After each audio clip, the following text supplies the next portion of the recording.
pay for everything on my plate. Sometimes I'd even get the steak. Cause I got it like that. Always have my own bag. Never needed no man to rely on. Got two good shoulders to cry. Hey my baddies, welcome back to my channel.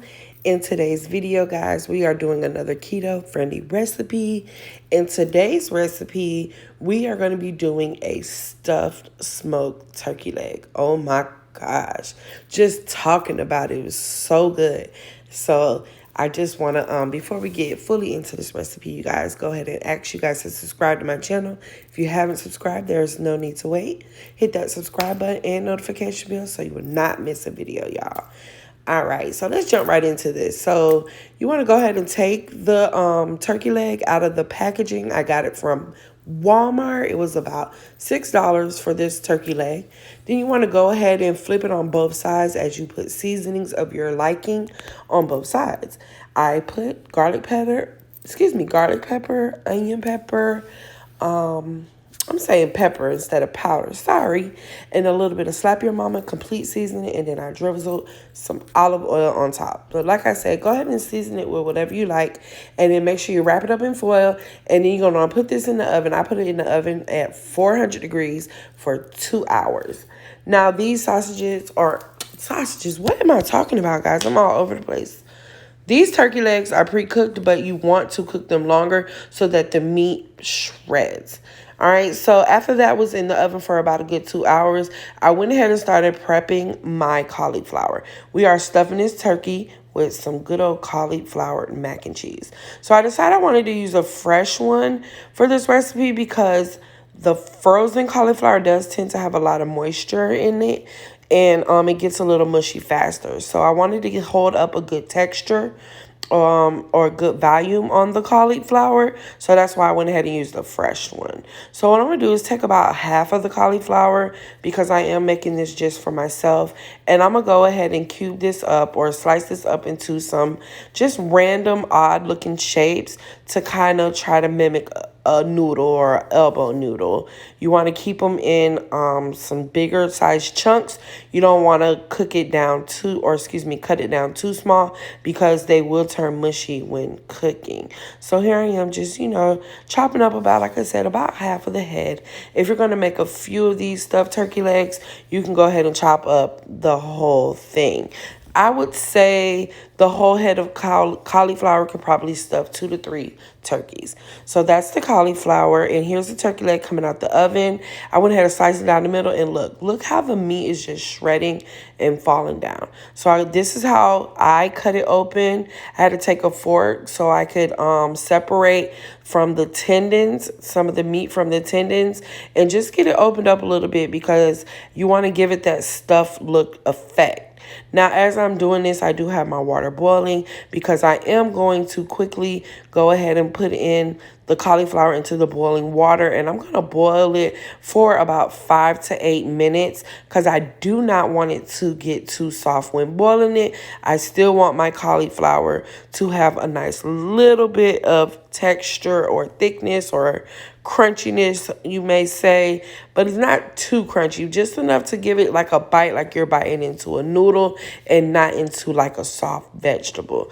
You're going to go ahead and take those out the pot once they cook for about 5 to 8 minutes, no longer. I wouldn't even do 8 minutes. I would do 7 tops. And I just take my little strainer here and take out the cauliflower pieces. I'm going to set those cauliflower pieces to the side and go ahead and start making my roux for my macaroni and cheese or cauliflower.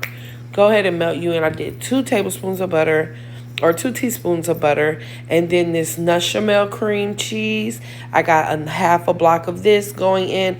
This cheese, like I said in the video before, it melts down so good compared to regular cream cheese.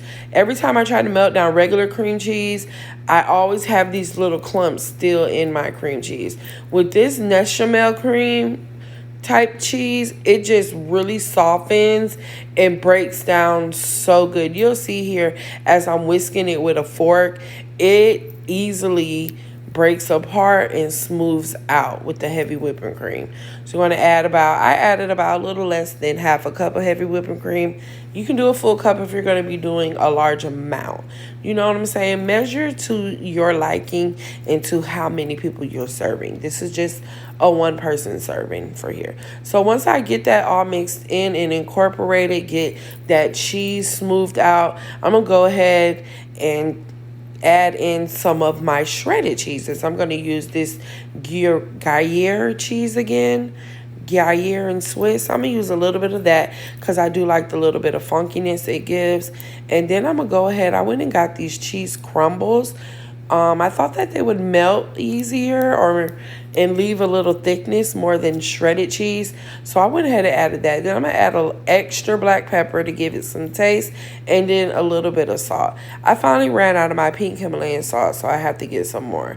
So just a little bit of salt and pepper to give your roux some flavoring, and then you're going to go ahead and whisk in everything until it's nice, smooth, and incorporated, and it's very, very, very cheesy, you guys. This looks so good.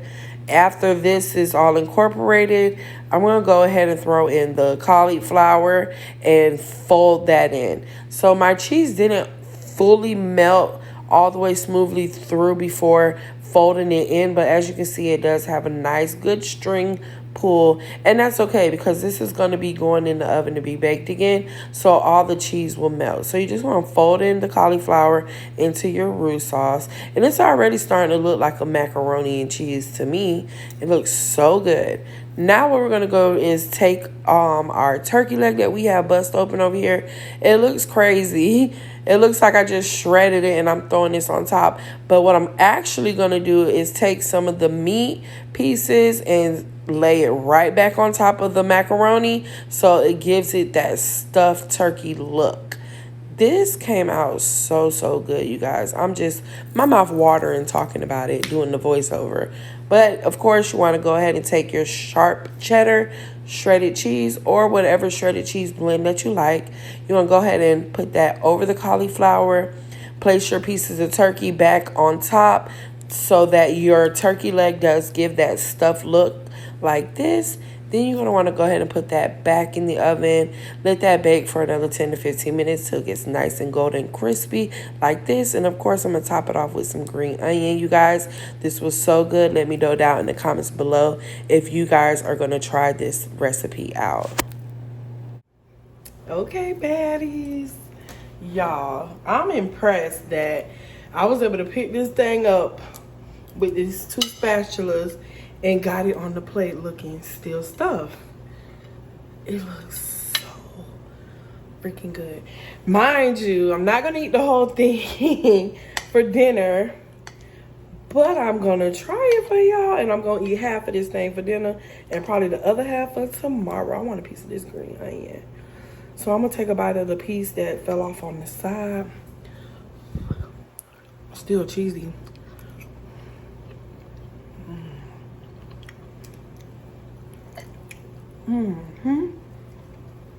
It's still so good. Like, okay, I do taste the cauliflower, but like the creaminess of all the cheeses and stuff on it, y'all can't tell me this don't look like a baked piece of baked macaroni. It is so good. So, there I have it. The turkey leg hut inspired, keto friendly, stuffed turkey leg. I don't know what picture, if I'm gonna use the whole picture, or if I'm gonna use that picture, or if I'm gonna use the whole picture with a side picture. Like,